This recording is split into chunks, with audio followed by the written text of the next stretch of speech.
So good morning all. I think we will probably make a start now. Welcome to our webinar today and thank you very much for coming. My name is Alison Bennett and I'm the head of the Honours and Appointments Secretariat in the Cabinet Office. This session is being interpreted into British Sign Language. I hope you can see the interpreter at the top of your screen. There will be two and they will change as we go through the session. If you're having a problem, please do put it in the chat and we will try to help. As I have said, we would be grateful if you would keep yourself on mute and with your camera off during the session. There will be a chance at the end to ask questions and you're very welcome to put your camera and microphone on at that point if you would like to. We are recording this session in the hope of being able to make it public later. I hope you've all seen the message asking you that you consent to that. So Sophie, would you mind please changing the slide to the first one? Ooh. So I'm going to cover a couple of things in this session. I'm going to give you some background to how the honour system works and the process, talk a little bit about diversity, and explain what levels of honours are usually given out in this country. We're then going to hear from two recipients and from an honours committee member who is involved in making selections, and then finish off by giving you some tips on how to write a nomination yourself. We'll then have some time at the end, I hope, for questions if you have any. You're very welcome to put those in the chat as you go, or there will be an opportunity to ask via the interpreter. So next slide, please, Sophie. So why do we have an honour system? The short answer is because the Queen wants us to, and in the UK, the Queen is the font of all honour and personally approves all honours. We give out around 2,000 honours every year to people who are deserving of recognition for things that they do in their sector, so whether it be voluntary work or a professional contribution. And it's our way of recognising people in the community who go above and beyond and celebrating achievement. And it is remarkable that when you start to think about it, you will find that you know somebody who is worthy of an honour, probably more than one person. And today we're going to meet two of those people, Alex Dogood, MBE, and Craig Crowley, MBE, and they're going to tell us a little bit about the honour that they received. And the honour system in this country has quite deep roots. There's been a version of it for hundreds of years, but the modern system really dates to 1917. And that was when George V, who was the Queen's grandfather even, decided to expand the honour system to recognise people who were giving service in a range of different roles. At that time, we were in the middle of the First World War. And up to that point, really only the great and the good had been recognised through the honour system. So this was an opportunity to recognise more ordinary people for the work that they did. And the main way of doing that is through the Order of the British Empire, which was created in 1917. Next slide, please, Sophie.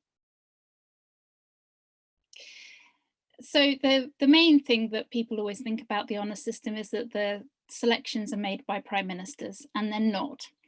But what the Prime Minister does do is to set a strategic direction for the honour system, which means that they give a steer about who they would like to see put forward and why. And the decisions about who actually gets an honour after that point are made by independent committee members rather than by someone in number 10. So Mr. Johnson has asked us to ensure that honours are awarded on a merit first basis, that they are given to people who give service above and beyond expectations, and not just people who are doing a job. And also that they are not to recognise people who have simply been doing something for a long time or are reaching retirement age. He is also particularly keen that we have a representation across the entirety of the UK, and we do, but there are some pockets of the country where fewer honours are given out than we might hope. So we're looking at how we can address that. And then there are a number of things in particular he'd like to recognise. So innovation, entrepreneurship, people in emerging sectors, cleaner environment, biodiversity, excellence in culture and education, and particularly people in voluntary and charitable roles who deliver change at community level, which has always been a theme for the honours system and is reiterated in our current priorities. And those are some of the things that you might want to bear in mind if you're considering to make a nomination, because they are the kind of things that honours committees will be considering when they come to look at a nominee. Next slide, please, Sophie. So a very short history of the honours system. And we have seen quite a lot of reform in about the last 20 to 30 years to make the system more transparent, more democratic, and more representative of the UK. And two important things happened in 1993 when John Major was Prime Minister. One was that he ended automaticity. And this was the practice where if you had a particular job, you could expect to get an honour. So if you chaired a FTSE 100 company, or you were the permanent secretary of a government department or a minister of state, you might expect to receive an honour, and you might expect that to be a knighthood, mainly because most of those posts were filled by men at that time.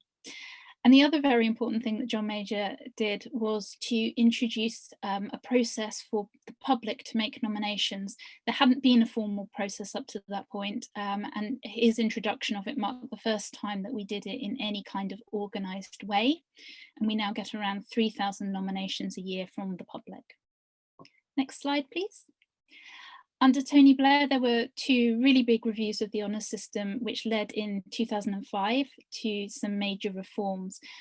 The most important of those from our point of view was the introduction of the independent selection committees, which are based on different sectors of UK life, and which I'll come on to talk a little bit more later. And the other thing that Mr. Blair did was determine that all recommendations from those committees would be passed to the Queen unaltered. So he would not add or remove names, which is something that previous Prime Ministers had done on a regular basis. And in 2012, we had some further reform. One, to reintroduce the British Empire Medal, which was a medal that had fallen out of use sometime previously. And it was brought back in particularly to recognise people who were giving service to the community at a very local level, or perhaps hadn't been doing it for very long. So young people in their teens and 20s who had relatively little service compared to some older people who had been able to give service over a longer period and therefore might have achieved a little bit more. So that was an expansion of the honours system. It meant that we give out approximately an extra 300 awards in every honours list. And the second important thing that happened during David Cameron's Prime Ministership was the introduction of a diversity and inclusion group. And I'm going to speak a little bit about diversity next. Diversity is really, really important to us for reasons I'll come on to explain. Next slide, please, Sophie. So a little bit about the process. I realise that this slide is a little bit busy, so I will talk it through. Starting at the bottom of the diagram, we have two routes by which nominations come into the honours system. So the first is the public nomination route that I spoke of. The second route is that government departments all have somebody who looks after honours for their sectors. And that person is responsible for talking to important stakeholder bodies, so charities, local government, universities, all these kind of organisations, and asking them to make suggestions of who they know who might be worth considering for an honour. And whether it comes in through a public nomination or via a stakeholder suggestion, we then carry out a process of assessment. So does the nomination stack up? Has the person done the things that the nomination says? And carry out some wider validation to understand how good someone is and how their peers in their sector or their community would view them. They then go, the best of those nominations go to one of 10 independent honours committees, which are divided up by sector, and I'll say a little bit more about those in a moment. But the recommendations that the committee makes then go to the Prime Minister and the Queen for approval before we write to people to offer them an honour. Next slide, please, Sophie. So the 10 committees are, as I said, the result of looking at different sectors of the community, and they are arts and media, community and voluntary service, the economy, education, health, parliamentary and political service, public service, science and technology, sport, and the state. The state is essentially the civil service. And we decide which committee a nomination ought to go to. Sometimes it will need to go to more than one committee. Relevant for this audience, perhaps, people who work with disability organisations tend to go to the Community and Voluntary Service Committee, although, of course, nominees with disabilities of all kinds are active and excelling in every sector, so they may well be seen by any committee. Next slide, please, Sophie. Diversity was very important to us. There is no point to an honour system that is not representative of the people it's meant to reflect. And to get the best of people coming through the system, we need to make sure that the best of people are coming into the system. So we are very focused on trying to better understand the nominees that we have and the recipients that appear on each list. We have some gaps that we know about. So women and people of ethnic minority backgrounds at all levels, but particularly for the senior level awards, the CBEs, the damehoods, the knighthoods, we don't get as many nominations for those people as we would like. People with disabilities at all levels. We do have some reasonable representation, but given the number of people in the country who would declare a disability, we're not seeing the number that we would expect to see or hope to see appearing in the system. Similarly, young people and people who are in emerging sectors and doing entrepreneurial work, very often we don't have as many of those kind of nominees as we would like. And the retail sector, given the size of it in the UK, we also see very few people coming through from. And as I said, emerging technology and so on, there's an awful lot going on in this country that we just don't see represented in nominations. Next slide, please. So the diversity of the last list that we published at the new year is actually very good in terms of the goals that we have set ourselves. So we want each honours list to be gender balanced, and we see here that 49% of recipients were women in the last list, although that drops to only 41% if you're looking at the higher level awards, as I said. And the same too of people from an ethnic minority background. 14% of recipients with an ethnic minority background is actually sort of where we might expect to be looking at the adult population of people from an ethnic minority background. But again, it's very much lower figure, only 2.9% at the senior levels. Our target at the moment for ethnic minority representation is 10%, so we're slightly ahead of that, but we're very much aware there's more to do. And if we look at the other kinds of disability and sexual orientation statistics that we track, we've got 7% of recipients declaring a disability, 4% coming from an LGBT background, and 17% from a lower socioeconomic background, which is something we've only just started to look at. And therefore, we don't really know what the trends look like overall at the moment. And we're also quite focused on regional representation, and particularly the areas of the country like the north of England, which has relatively few nominations and recipients compared to the population size. Next slide, please, Sophie. So particularly looking at disability monitoring, the question that we ask includes whether people consider themselves to have a long-term health condition. And we've only recently introduced this new wording, and we'll have to wait to see whether that has an effect on how many people consider themselves to be in this category. Next slide. The disability data that we do have shows quite a mixed picture. Overall, you can see that we're somewhere around 5 to 6% of recipients declaring a disability, which is not high, given the 14 million odd people in the country who would probably describe themselves as having a disability. So we have the odd peak, like at New Year 20 last year, where the numbers shot up to 11%, but that is something that we need to continue to work at, and we will hope to see more people with disabilities come through, particularly over the next 12 to 18 months as the government releases a new diversity strategy. Next slide, please, Sophie.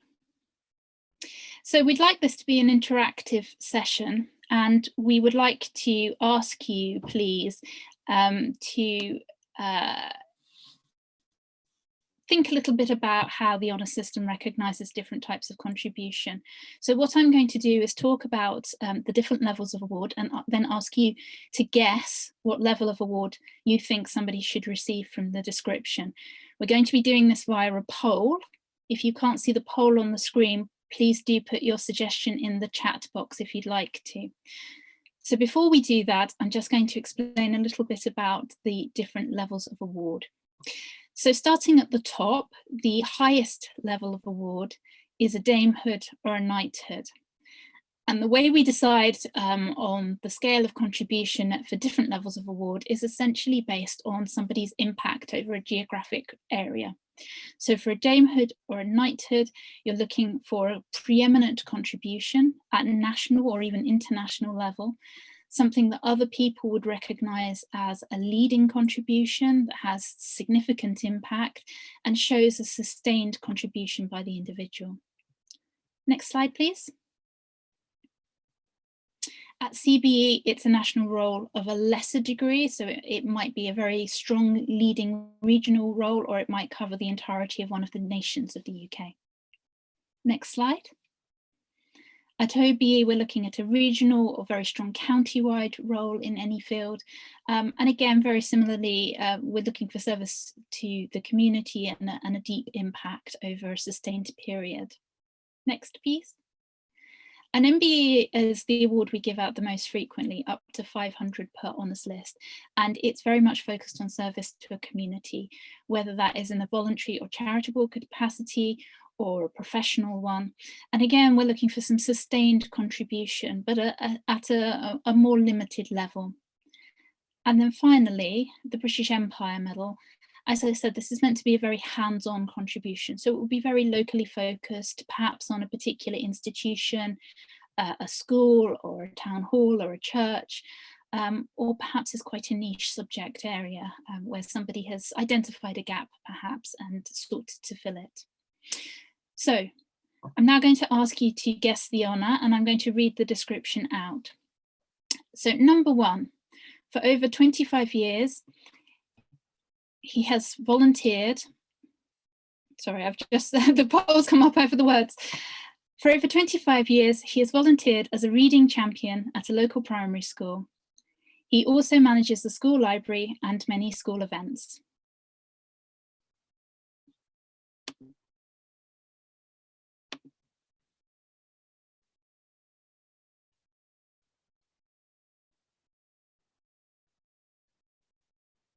So if you could finish voting now, please.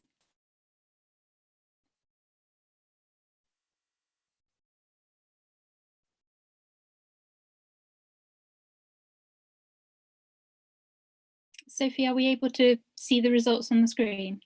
Or shall I?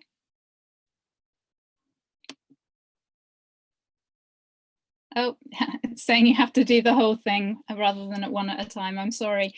I will run through them and then we'll see at the end where we've got to. So the second one, she has served as the chief executive of one of the largest housing associations in the country for 5 years.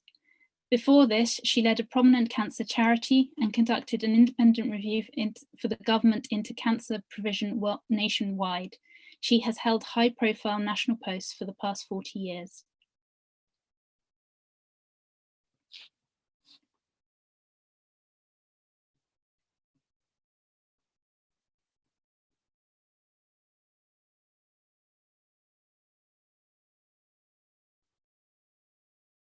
Okay, I'm going to move on to 3.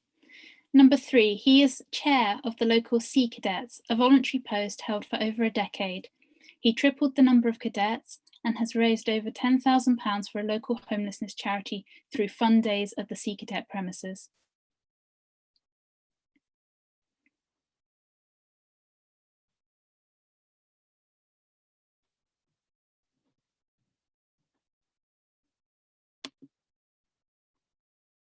And then number 4, she founded a charity that helps disadvantaged and vulnerable families across the region.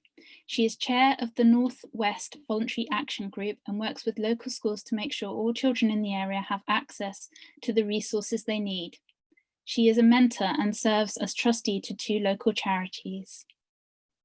Please vote now.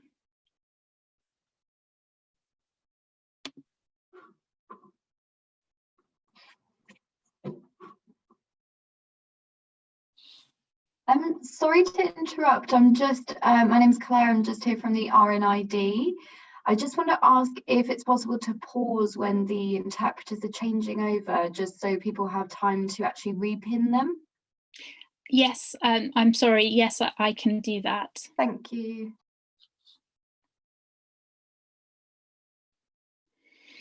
Okay, Sophie, could you close the poll, please? Let's see if we can see the results, but let me just tell you what the results are and what these people would have received. So for number 1, the reading champion at a local primary school, that person would have received a BEM, so wonderful, the majority of you guessed that correctly. For number 2, the chief executive of the Housing Association, she would have received a damehood. It's a national role and she's demonstrated really sustained contribution over many, many years, many decades, in fact. Number 3, the chair of the local Sea Cadets, he would have received an MBE. This is because it's outstanding service to the community. It's reasonably limited in scope, but it's really impactful both for the cadets involved and the charity contribution. And then number 4, the charity for disadvantaged and vulnerable families. This was somebody who was the chair of a Northwest Voluntary Action Group. The answer to that is OBE, and this is the one that very often people are confused about. It's because it's a regional impact, the Northwest element of her service. And that elevates it to an OBE, but maybe Carly will say something, our committee member, when she speaks about how those judgments are made. Okay, thank you. I'd like to move on now to speak to our honours recipients, who are going to tell us a little bit about what it feels like to receive an honour. So I would like to introduce to you Craig Crowley, who received his MBE in 2006 when he was chair of UK Deaf Sport. And Alex Duguid, MBE, who received his honour in the Queen's Birthday List 2019, an award for services to deaf people and British Sign Language education. Please do put any questions that you have for them in the chat, but I'm going to start by asking some questions to start off with. So Craig, may I start with you, please? Can you tell me a little bit about what you received your honour for?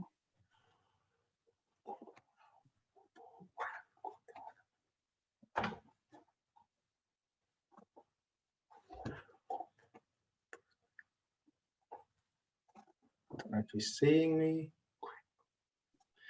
Okay, I wasn't sure if you're asking Alex there, sorry. Oh, hi, hello everybody. Yeah, I did get nominated and receive my honour. I was the chair of UK Deaf Sports at the time. So it was services to deaf sports is the rationale for me, and I had been involved, of course, you know, as a player, and then as a coach, and then latterly as an administrator. So when you collapse all of those together, my involvement in deaf sports went across a number of decades at the local, national, and international level. So again, considering all of that, I mean, it was still a great honour, I have to say, on a personal level. Thank you. And how did people react to hearing about your award?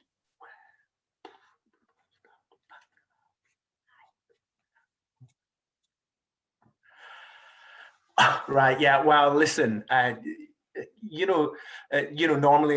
you're aware, you get this letter. It's got the Prime Minister's office seal on it. It looks very official. But I was actually working elsewhere in my family house was down south, and I was in the Midlands at the time. So my wife actually thought I'd broken the law or something. She thought I was in trouble when she saw this very official looking documentation, but I had to set her mind at ease, ask her to open it. She was, really surprised, and I was obviously honored to be nominated at the time, and it stressed the need for confidentiality over the next period. So my wife and I were the only two people to know, and that was very difficult keeping that secret. So it's certainly not easy not telling your family and friends, but it took us some time really for it to sink in, for the honor to become a reality, I suppose. Thank you. And could I ask, you've had your honor for a while now. Has it made any difference to you or to the work that you do? And if so, what?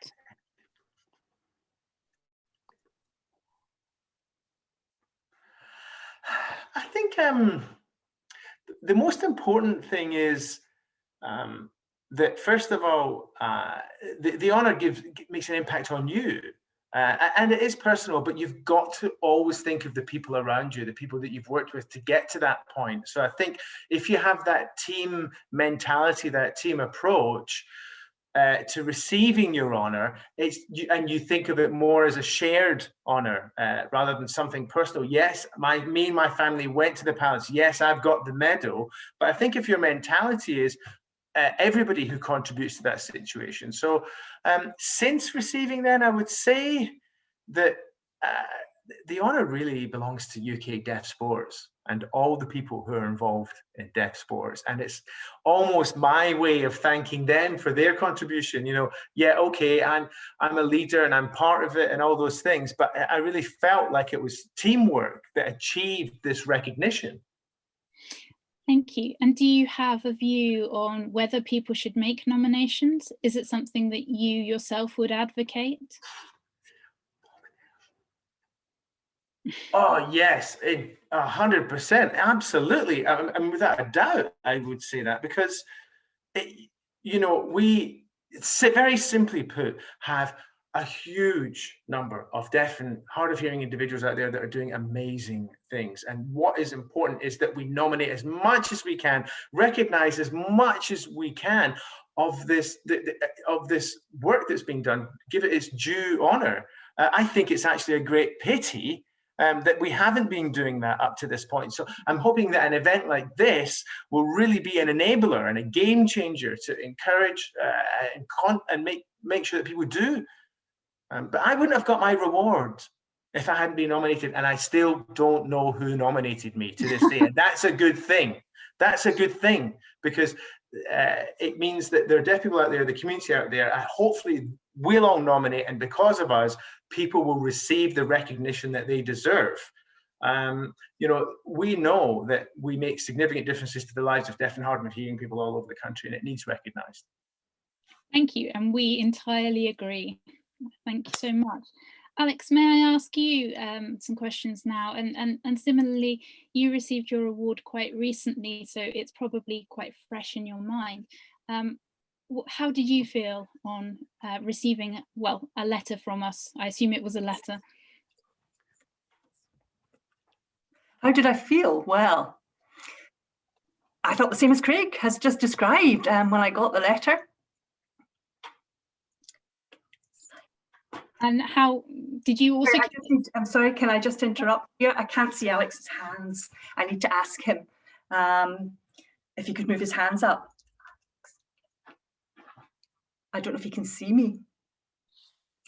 I can't see. I can't see exactly what he's saying, but we're just going to have to wait, Alison, until Alex has seen what's going on, and then we'll just ask him to repeat. Won't be a minute. He needs to see Marion first.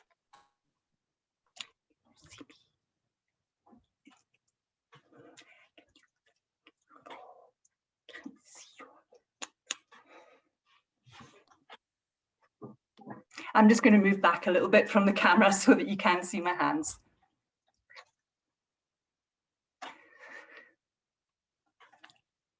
So when I first received the letter, I wasn't sure what it was. You know, it had all this official stamp on it. I thought maybe it's the tax man or it's some sort of government communication. And when I opened it, I got the shock of my life that I had been nominated for an award. I was really quite moved. I was very proud of myself. So many, many thanks to the people who nominated me. I really value the people that worked with me for many, many, many years, and who nominated me, I still don't know. But I really want to thank anyone that was involved. It was a very proud moment for me. May And I ask? Not just me, but for all the people, past and present, who has worked within our team. And it's very important, as Craig said, to acknowledge that award really wouldn't have happened for me without their contribution. So it's very important to recognise them as well. And how did they react? Voluntary work or educational work, everything.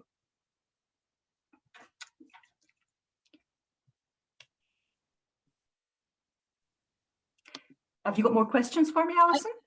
Yes, could I ask how people around him reacted to the news of the award? You've spoken about the team around him.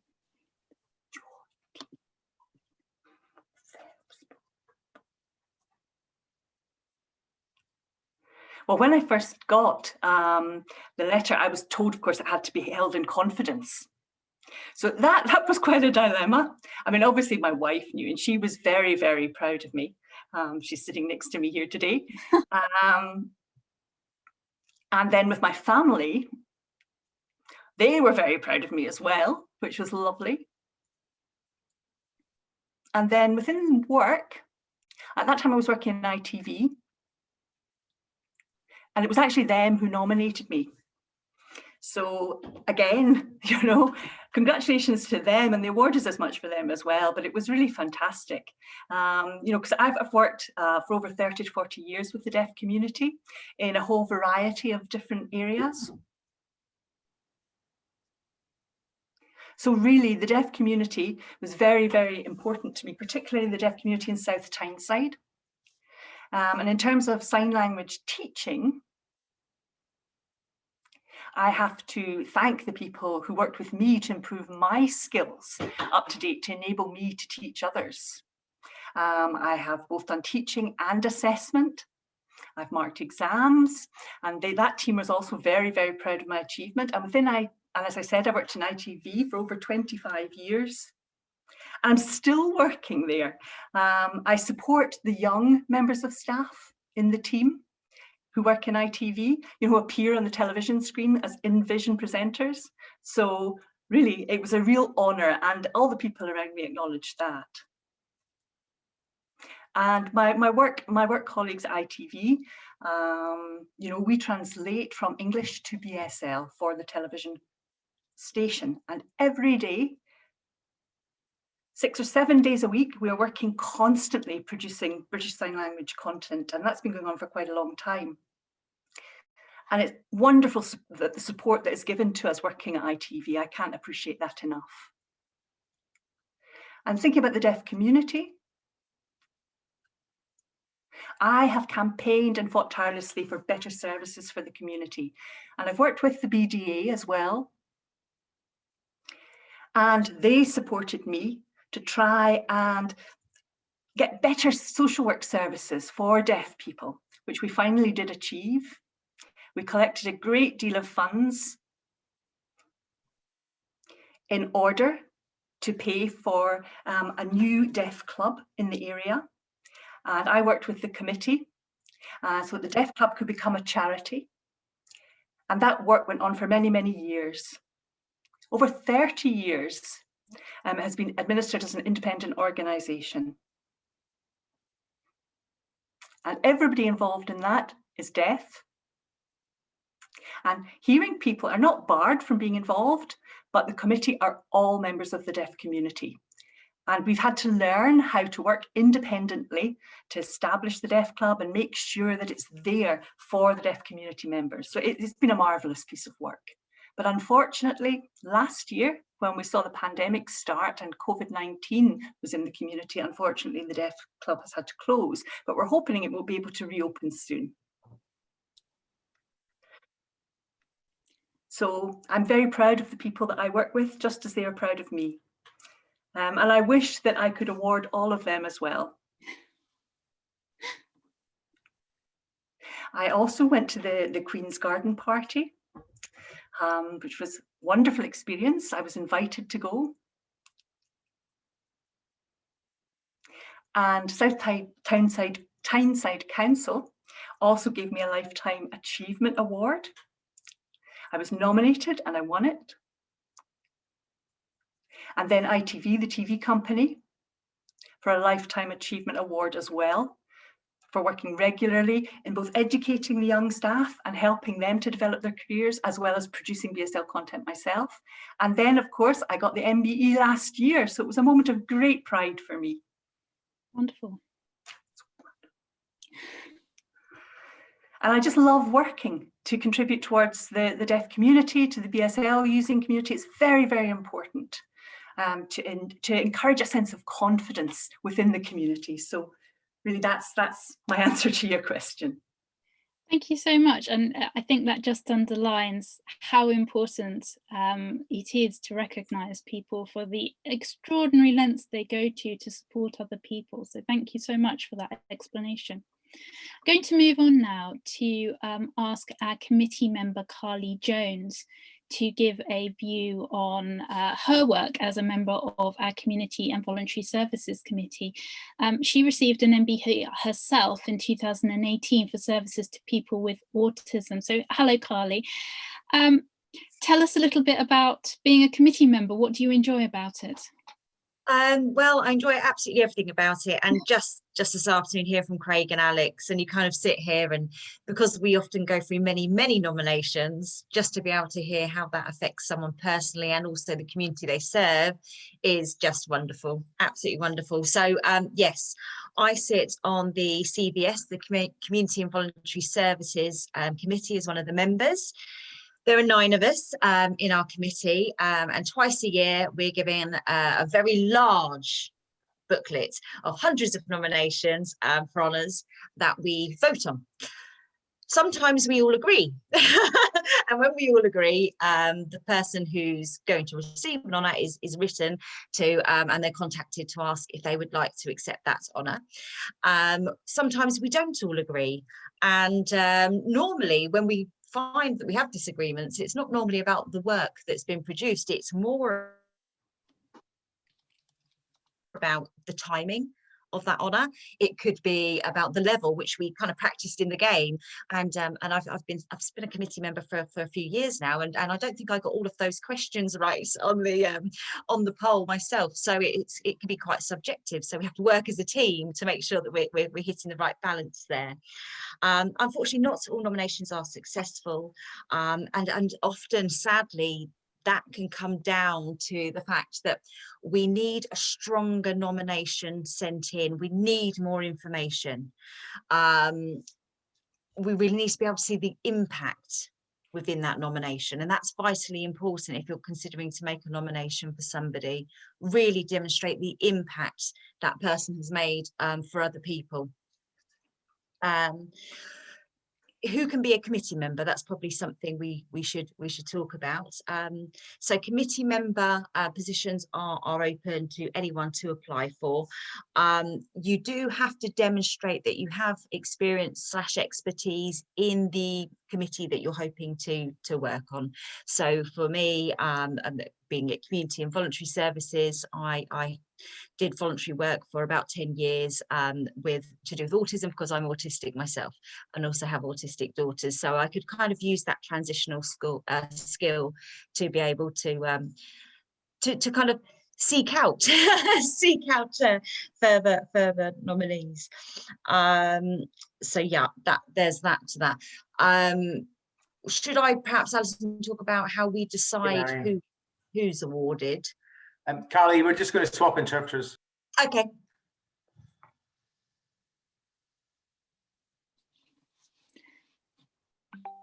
So yes, I think if something about that would be very helpful. Thank you, Carly. Yeah. So as Alison mentioned at the beginning of the PowerPoint, we are led by the Prime Minister's strategic direction, but also we again are looking for impact, and many of us on the committee will have our own personal ways of spotting what a really gold nomination is. For me personally, that's the smile test. It makes me smile, or sometimes makes me cry, but then smile because things have changed. That's always a good indicator that something really important has happened here. And when we think about Alex, now Alex, I remember seeing him in a newspaper when he got his MBE. It's, you know, we can really, I can, you know, can kind of imagine actually this is going to make a great change for other people. This is a role model, and this is going to create some sort of social change as well when it's recognised. So a wider impact there as well. But again, can't stress this enough. In the nomination, we have to see the impact. We have to see how these efforts have helped the community and changed things for the better.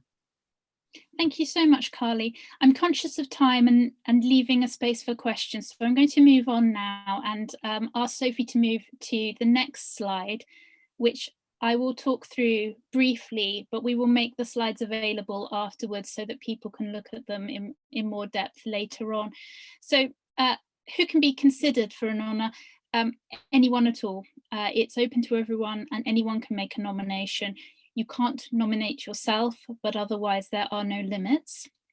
So we're looking for people who've made a significant contribution, where their impact has been strongly positive and where they've gone beyond the expectations of them. So particularly if they're doing paid work, we're looking for people who are doing things beyond that expectation from that role. It is a merit-based process. It is also competitive, as Carly said, but we welcome nominations from anyone. Just moving on to the next slide. In writing a nomination, it's really helpful to include current information about what somebody is doing and maybe give a sense of what they've done in the past and explain why what they've done matters. So what have they done that has filled a gap or helped another person, and what would have been the consequences if they hadn't been there? And there are lots of people who do very similar kinds of work. So what is it that makes your person special compared to somebody else doing something similar? It's very helpful to have a sense of their story and for you to use plain English so that it's easy for somebody who doesn't know the person to understand. And what doesn't work so well is a list of jobs that somebody has undertaken, particularly if they're paid jobs, because that in and of itself doesn't demonstrate their impact or their achievement.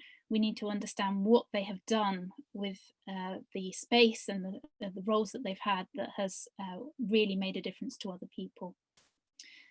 So next slide, please. So things that we should include, talk about what they're actually doing. So there may be an expectation for their particular role. What are they doing that goes beyond that? Why have they done it? Why was there a need? Who is benefiting? Why is that important? And particularly, what have they led or what have they done where they were the key person that held everything together? And we talked about the levels of awards relating to geographical impact. So giving us a sense of that will help us to determine what level of award might be appropriate. And then finally, we need factual information about them. So name, their address, their date of birth if you have it. And that will help us to identify them and make sure we're carrying out the right checks. So next slide, please. Confidentiality. The honours process has an exemption in the Data Protection Act, which allows us to gather information for the purposes of considering someone for an honour. So you are able to give us information without the person being aware of it. And you should make sure that the person you're nominating isn't aware. You're allowed to speak to anybody who might be able to help you with the nomination, but please do it in confidence and please do it in a way that means that the individual won't themselves find out. And the reason for that is, as Carly said, it's competitive and they may not be successful, or it may take some time to for an award to be considered and you don't want to raise expectations. Next slide, please. So a checklist, and again, we'll make the slides available so that you can look at this again later. Really important to make sure all the information is right and that you're being really clear about what you think the person's impact and achievements are. And it's really helpful to understand what they're doing at the moment and that they're currently involved in whatever service that they're giving. After that, any information you can give about the roles they've occupied and how long they've been doing it for are really, really useful. And we ask you, when you make a public nomination, to include 2 letters of support from people who know the individual. And they're really, really helpful to us in understanding impact. Sometimes the most interesting information comes from letters of support from people who perhaps have been on the receiving end of what the person is doing. So could we move on, please, to the next slide, Sophie? So if you do want to make a nomination, you can do that by going online to gov.uk. We have a Word form there that you can download, or there is a portal through which you can make a nomination, or you can email or phone the Cabinet Office and request a hard copy form. And then I'm afraid it's a bit of a waiting game. It can take a while to process nominations. So you can get in touch with us, ring or email us at any time to find out what is happening with your nomination, but it may take a little while before there's an outcome. So that is the rough overview of how to make a nomination if you're inclined to do that. There's more information on our website, and we will share these slides as well so that you can review the information.